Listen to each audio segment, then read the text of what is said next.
Jazz molecules? Yeah, we're jazz molecules. What would a hip-hop molecule look like?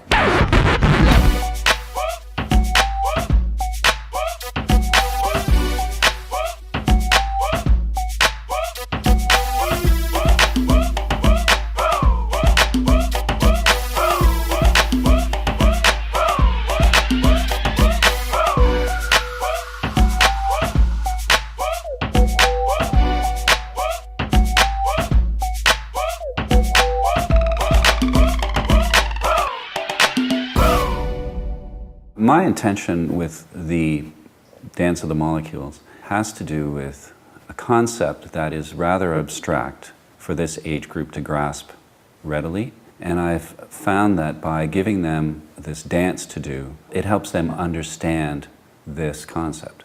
Today we're going to be working on the molecule dance. And we have talked about the particle theory before, so we're going to be acting it out today, using dance to be molecules. When I first developed this, I was thinking purely as a science concept and helping students to understand an abstract idea. I want you to keep in mind these three things: body, space, and energy. All three are really important from a scientific point of view, and they're also important from a dance point of view. With the body, how are the torso, head, arms, and legs used to suggest molecules in the different phases? Space. In any substance made up of molecules, the molecules exist at all kinds of levels, not just all at one level. Now, you should have an idea of what changes the spacing around molecules already, but we'll see as we go through the dance. Energy. At what times was there a suggestion of force? The students have to develop a perspective. To be a molecule, they have to imagine being this molecule. To start with, I need a volunteer who would like to be the first molecule.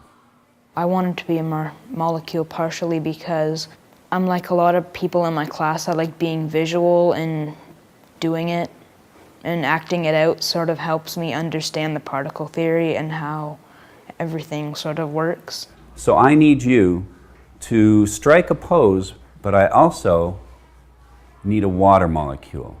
Now, do you remember what a water molecule is made up of? 2 hydrogen and an oxygen.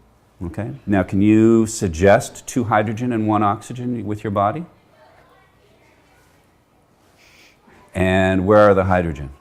My arms. Your arms are the hydrogen, and your body and legs would be the oxygen.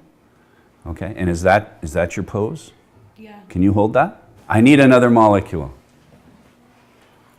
Now, the James water molecule here has created a space, and you need to interact with that space, because molecules, when they're in a solid, they're very close together, and they bond, but they need to work around each other, okay? So see if you can fill the space. Excellent. We're going to have you start to vibrate a little bit to start with. You have to watch really carefully what he's doing so that you don't touch, because you have to keep a little bit of space between you, and you can start vibrating too.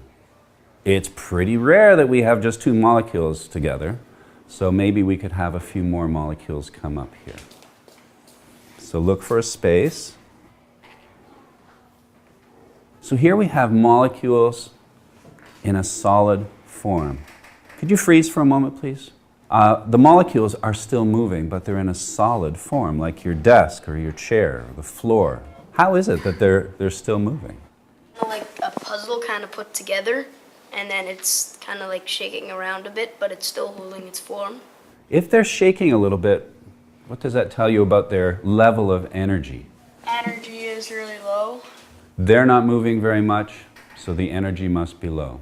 Is it possible for molecules to not be moving at all? If they're dead, they're probably not moving. So are molecules things that are alive? Like the molecules in this desk are alive? I didn't know that when water molecules were in a solid state, I didn't know that they did vibrate a little bit. A little bit more energy, James. Okay, and freeze. How did the movement change for these molecules, They got farther apart as they moved. which is exactly what molecules do when they move from being in a solid state and they move into being a liquid. So we're having a change of phase here from a solid to a liquid. The one thing we haven't seen yet, perhaps, is that fluidity that I talked about earlier.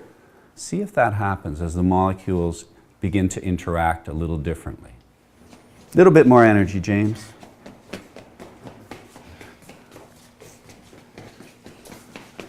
Okay, stop.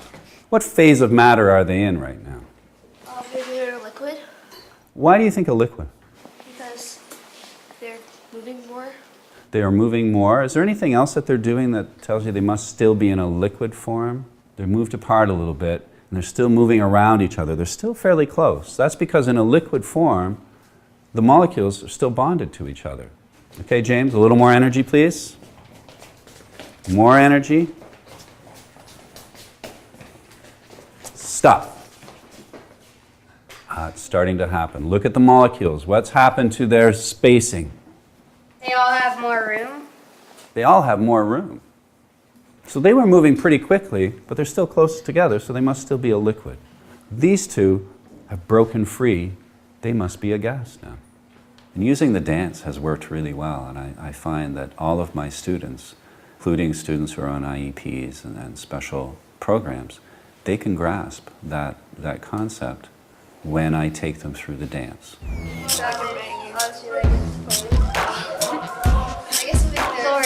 A solid at first.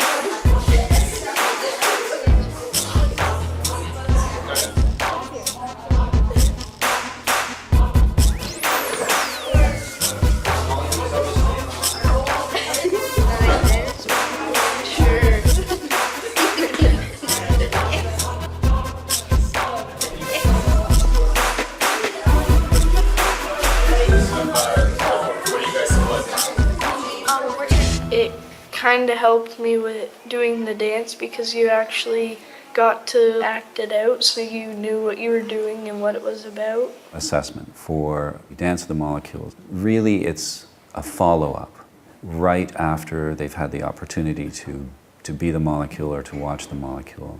I have them do a simple illustration of the molecules and how they are behaving in a solid, a liquid, and a gas. The first thing I'd like you to do is to draw the three phases of matter. Use the molecule dance to help you. And if it helps, you can even represent the molecules as little stick figures.